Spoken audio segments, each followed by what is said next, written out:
Hello everyone, and welcome to Taking the Stairs. And this is actually our last episode of Taking the Stairs, because next week we're going to transition into a new format, and I'll talk more about that new format at the end of the week. But for our final episode, we are going to conclude this essay that we have been writing about for a long time now. So, if you've been following along up the stairs with me, then you have done your introduction paragraph with a hook, bridge, and clear thesis. You've supported that introduction paragraph with your first reason, supported by 2 pieces of evidence.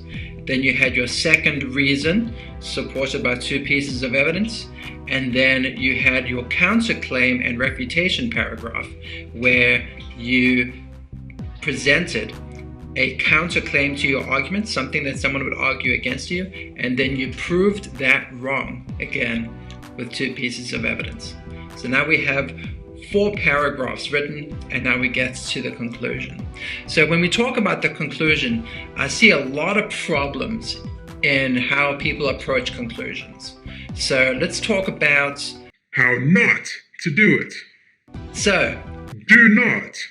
begin your conclusion with, in conclusion. That's redundant. It's the last paragraph of your essay. Of course, this isn't the conclusion. You don't start your introduction paragraph to say, in introduction, or to introduce. You just start your essay with a hook. Do not. Refer back to your own writing. Don't say something silly like, in this essay I have said, or over the course of this essay I argued. You are not talking about yourself. You are making an argument, and you are presenting the ideas of the argument. The argument itself is outside of you. Do not. Start introducing new ideas, new reasons, or new evidence. The conclusion is concluding your essay. So there should be nothing new here aside from the words that you're using. The basic concepts of the essay have already been communicated over the course of your 3 body paragraphs. So what should you do? So when we talked about the introduction paragraph, one of the things I talked about when we still had class was the triangle. And I use the shape of the triangle when I'm talking about an introduction paragraph because you start with a broad concept. Like your hook is a general statement that catches your attention's reader, and then you refine that to your point.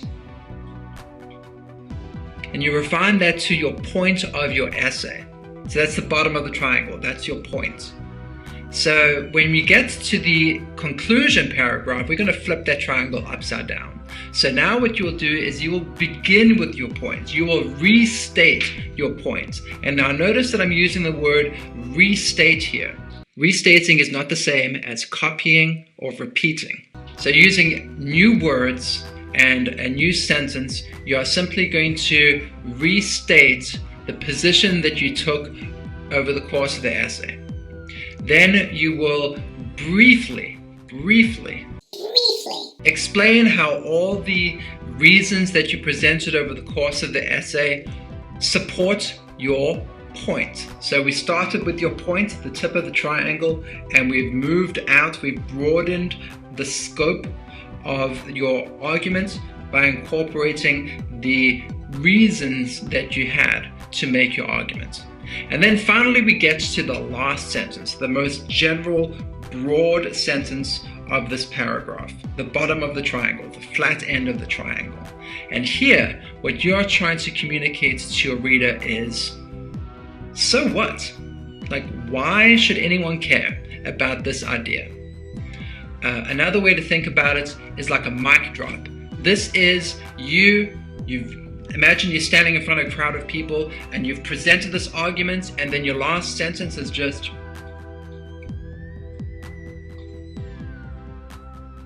mic drop. And that's tricky. How can you end your essay with a really strong, compelling sentence to bring it back to so what? That's really what you're looking for. You need to think about what is the lasting impression that you want to leave your readers with. Just like how the beginning of your essay with your hook, you grabbed your reader's attention, in your conclusion, the last sentence of your conclusion should be kind of like that hook. It's your last sentence, like your last word. This is it. This is what you have to say.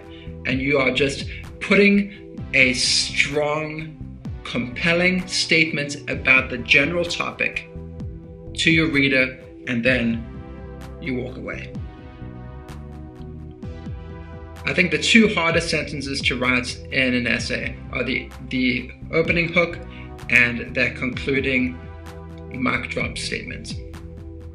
So luckily for you, because we're taking the stairs, when you complete this assignment, I will give you feedback, and over the course of this week, as you turn your work in and I give you comments, you can revise and turn it back in, and I'll give you more comments.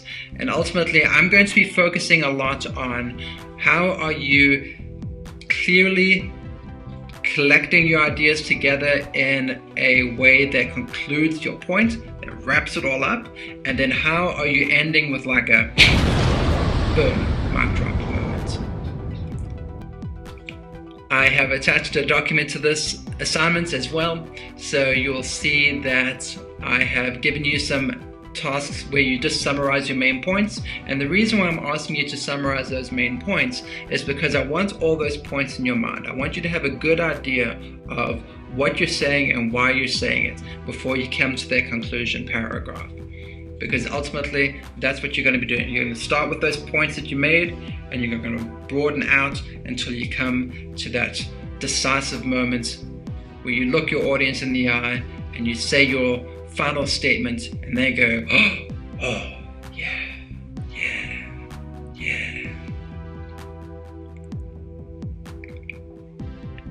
I look forward to reading your conclusion paragraphs, everyone.